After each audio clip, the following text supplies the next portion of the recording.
There is a kind of parent who never raises a hand against their child and still manages to raise a monster. I did not understand that sentence the way I understand it now.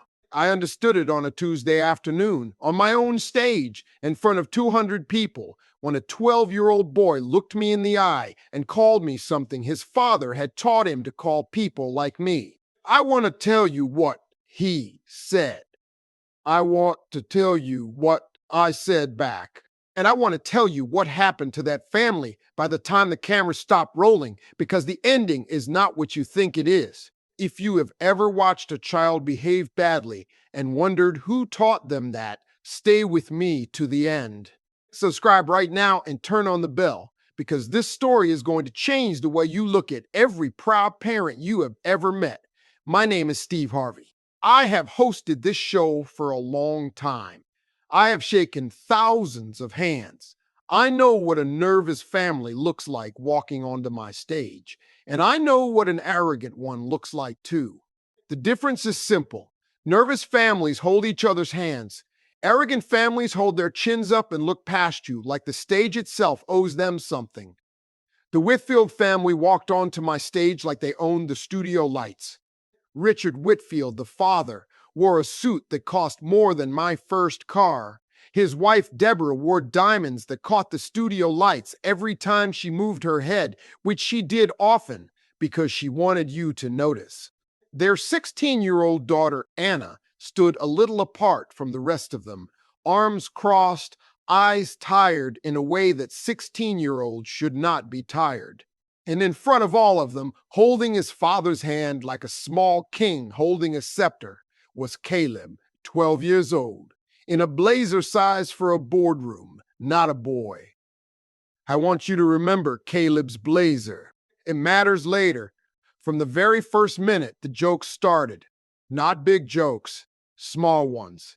The kind designed to land soft enough that you cannot call them out without looking like you cannot take a joke yourself. Richard shook my hand and said, "I've seen your old clip, Steve. Didn't realize this show was still on the air. Thought they'd have replaced you by now with someone a little more current." The studio laughed, because studios laugh at whatever the microphone points at first. I smiled. I have been in this business 30 years. I did not get here by getting rattled by every man who wants to feel bigger by making me feel smaller. "Well, Richard," I said, "they tried. Turns out I'm hard to replace. Let's play." That should have been the end of it. It was not the end of it. It was the beginning. Every round, Richard found a new way to needle me. He made a comment about my accent. He made a comment about where I grew up, phrased just carefully enough to sound like a compliment while being nothing like one. Deborah joined in with quieter jabs, the kind delivered with a smile so you could not prove they were jabs at all. "You must have worked so hard to get this far," she said to me once, in a tone that made "this far" sound like a small, sad distance. I let it roll off me. That is the job. You do not come onto a stage in front of 200 people and a live camera and let a family's insecurity become your problem. But I want to be honest with you, because this whole story is about honesty. Every one of those small comments landed somewhere in me. They just did not land anywhere I was willing to show. Then came the moment with Caleb. I walked down the row to greet every family member before the game began, the way I always do. Warm handshake, quick word, make sure every person on that stage knows they are seen. I got to Caleb. I bent down slightly, the way you do for a child, and I held out my hand. "Hey there, young man. You ready to help your family win today?" Caleb looked at my hand like it was something he had found on the bottom of his shoe. He looked past it at his father, and his father gave him the smallest nod, the kind of nod a parent gives when they are proud of the wrong thing. Caleb turned back to me and pushed my hand to the side without touching it, like he was moving furniture out of his way. He did not say a word. He did not need to. His father laughed. Deborah laughed. Anna, the 16-year-old, looked at the floor. I straightened up. I kept my smile. "All right then," I said. "Let's play the game." But something in me had already made a note. Not anger, a note.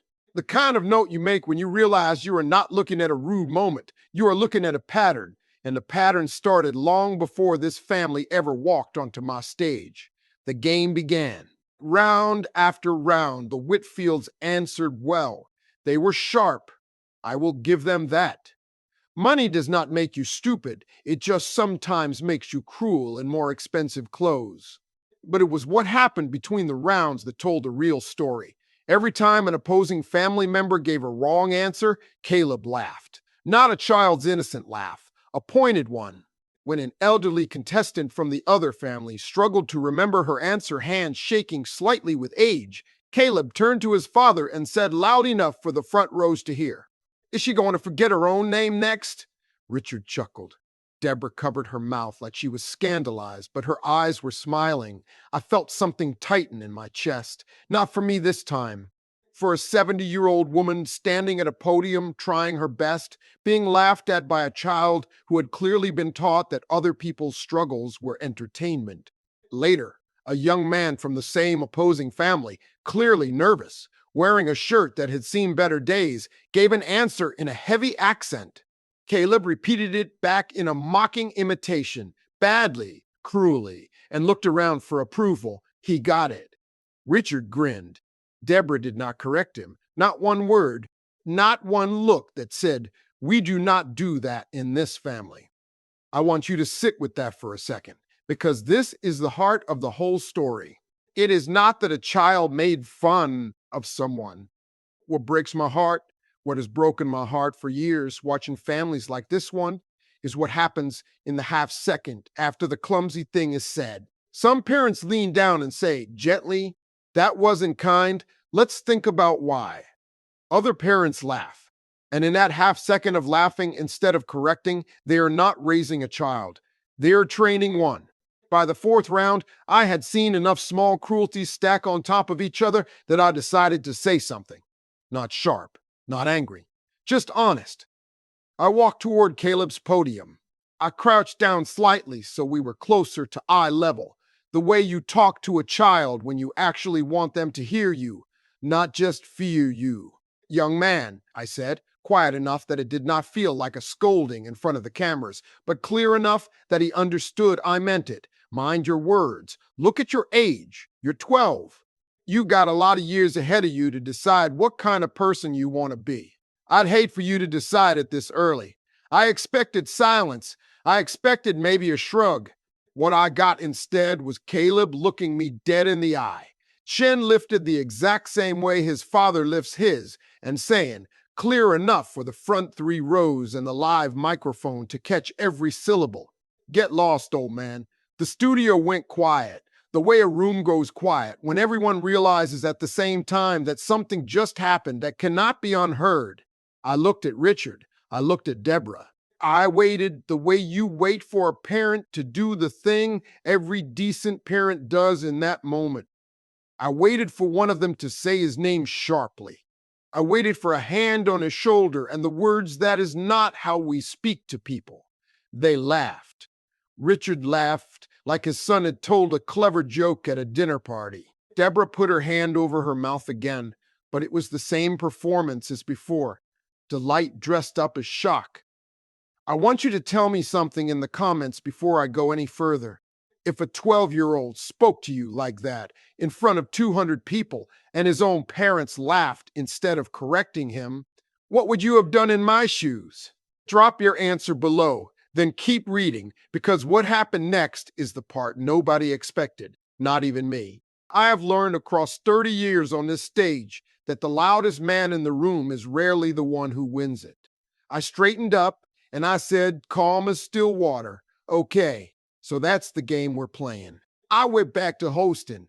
I moved the show forward.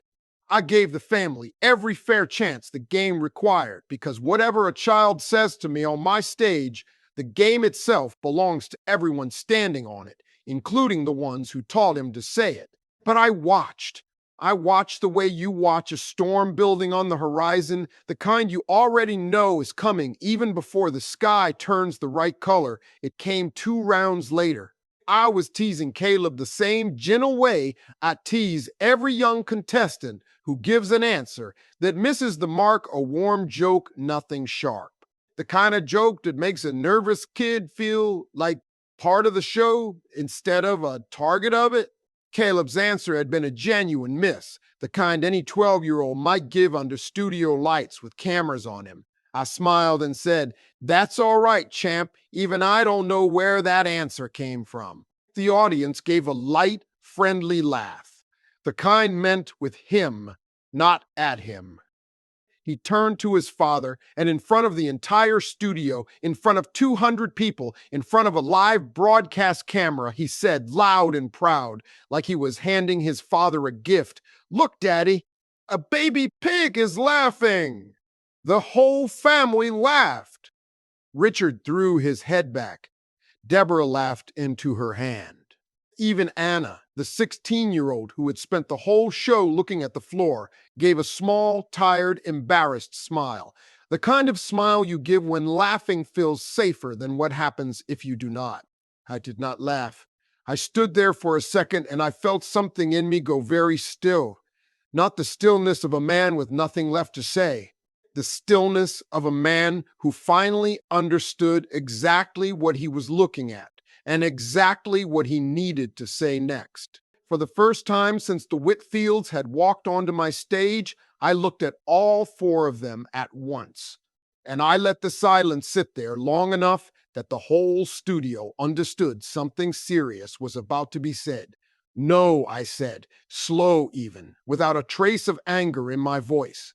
"The problem isn't what your son just said. The problem is you taught him that saying it is funny."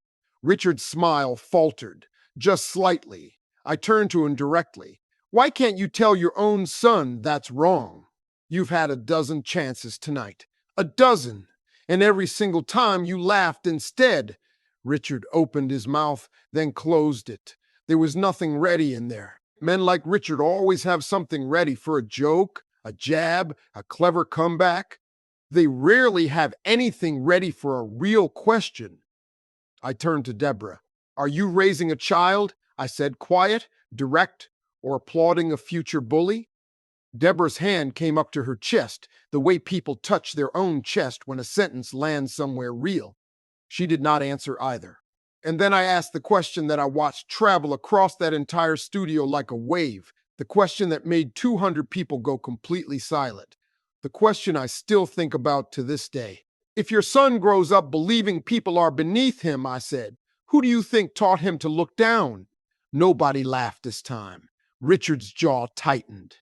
Deborah's eyes went glassy. And Caleb, 12 years old, in his little boardroom blazer, looked at me with an expression I had not seen on him yet the entire show.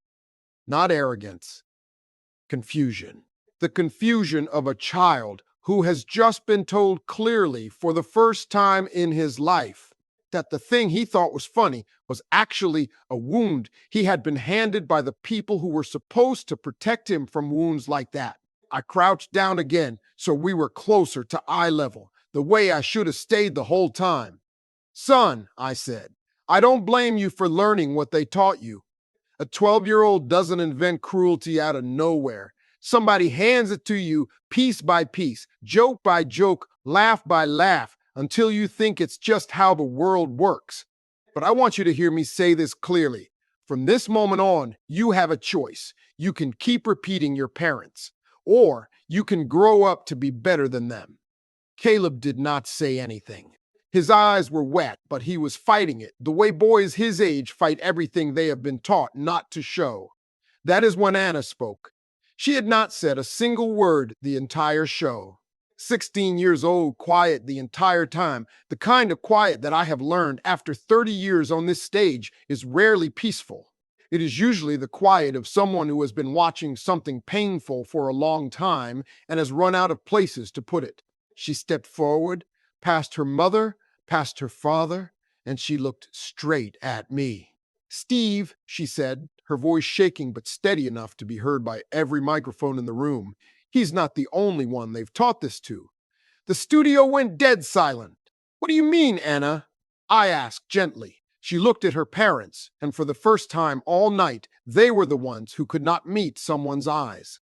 At home, she said, they make jokes about people at my school, about people on the news, about families that don't look like ours or talk like ours or have what we have.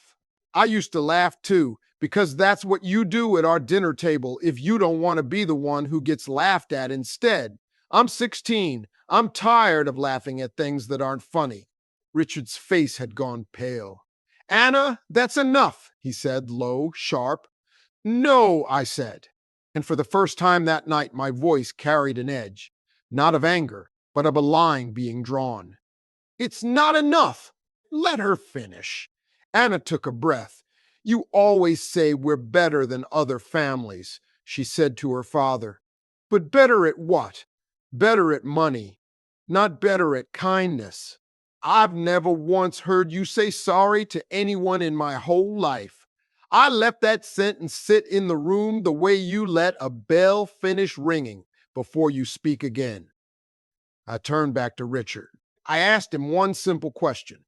If your own daughter isn't proud of the way this family treats people, what exactly are you all so proud of?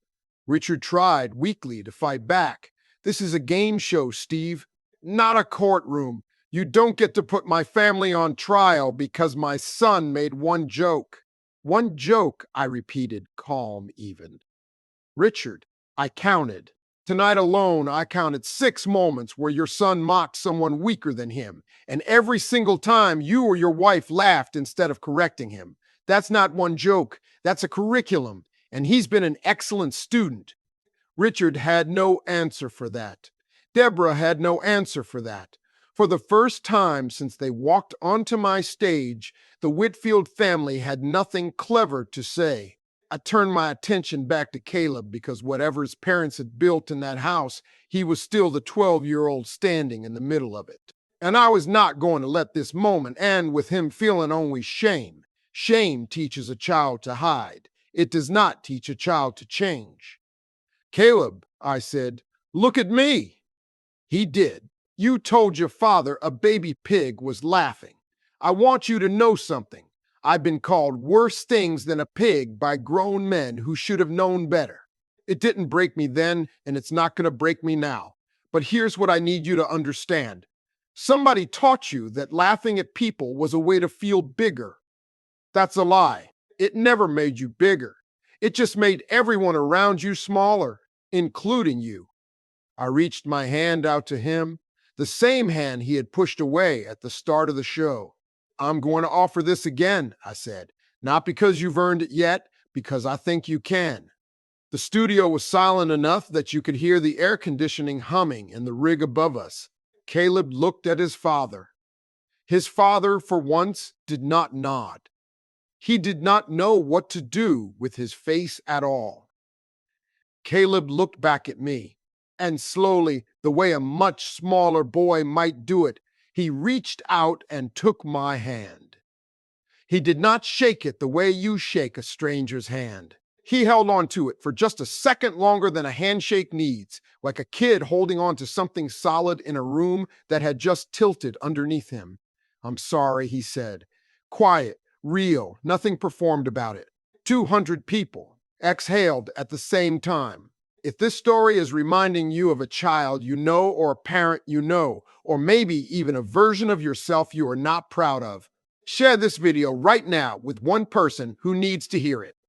That is all I am asking, because somewhere out there, a family needs this exact conversation tonight, and you might be the reason they finally have it. I want to tell you what happened after the cameras stopped rolling for the commercial break, because the real story, the one that mattered most, happened in the 90 seconds nobody at home ever saw. Richard sat down heavily in his podium chair, the confident posture gone completely out of him. Deborah stood with her hand pressed against her mouth, not performing shock this time, actually feeling it.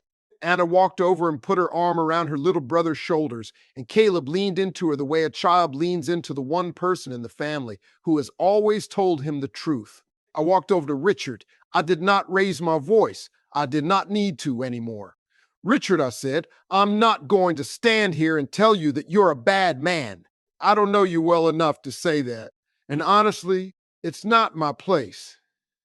But I am going to tell you what I saw tonight. I saw a son who has been taught, joke by joke, laugh by laugh, that other people's pain is entertainment. And I saw a father who had a dozen chances tonight to teach him something different and chose every single time to laugh instead. Richard did not argue. For the first time all night, he just listened. Your daughter just told 200 people and a national broadcast that she's tired of laughing at things that aren't funny, I said. That took more courage than anything your son said tonight, cruel or otherwise. I'd start there if I were you. Not with an apology to me, with a real conversation with her. Richard's eyes filled, and for a man who had walked onto my stage like he owned the studio lights, I watched him become in the space of about 10 seconds. Just a tired father who had run out of easy answers. I don't know how to fix this, he said, quiet, almost to himself. You don't fix 12 years in one conversation, I told him, but you can start tonight. Tell your son the truth. Tell him that being better than other people was never the goal. Being kind to them was. We finished the show. I will tell you honestly, nobody remembers the final score. I do not remember it myself. What I remember is that by the end of the broadcast, Caleb was not making jokes at anyone's expense anymore. He was quiet, thoughtful, watching his sister more than he was watching the scoreboard. Deborah had stopped performing shock and started actually looking at her son like she was seeing him, really seeing him for the first time in years. 3 months later, a letter arrived at my production office. Handwritten, not typed, from Richard Whitfield. He wrote that he had grown up in a house exactly like the one he built, where cruelty wearing the mask of humor was passed down at the dinner table like a family recipe. And he had promised himself as a young man that he would never build that same house for his own children. He wrote that somewhere along the way, without ever noticing it happening, he had built it anyway, just with better furniture. He wrote that Anna had not spoken to him for 2 full weeks after that taping, and that when she finally did it, was the hardest conversation of his life, and also the most honest one he had ever had with anyone.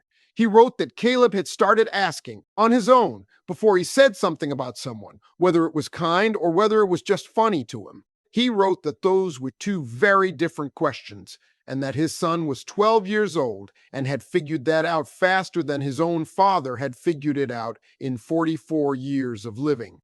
The last line of that letter is one I have kept on my desk ever since. He wrote, "You told my son he didn't embarrass our family that day. He revealed us." I used to think that sentence was the cruelest thing anyone had ever said to me. Now I think it might have been the kindest. People ask me sometimes why I did not simply put that family in their place the moment their son first insulted me. I could have. I have 30 years of sharp comebacks sitting in a drawer somewhere, and Richard Whitfield handed me more than enough material to use every single one of them. It would have felt good for about 10 seconds, and it would have taught that boy exactly nothing, except that grown men fight back with bigger insults. He already had a teacher for that lesson at home. He did not need another one from me. What I believe, after 30 years of standing on this stage and watching families walk across it, is this. Children are not born looking down on anyone. They are handed that habit, one small laugh at a time, by the people they trust the most.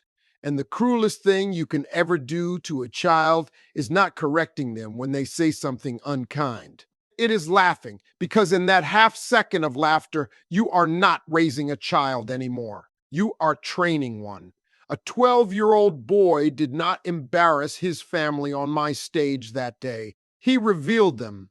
And in revealing them, he gave them all 4 of them a chance. Most families never get the chance to see clearly in the harsh light of 200 strangers watching exactly what they had built, while there was still time to build something better instead.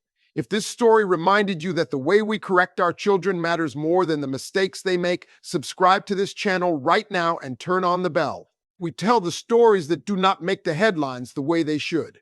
Real families, real mistakes, real chances to change. The next story we tell might be the one somebody you love needs to hear today. Take care of each other out there. I will see you in the next one.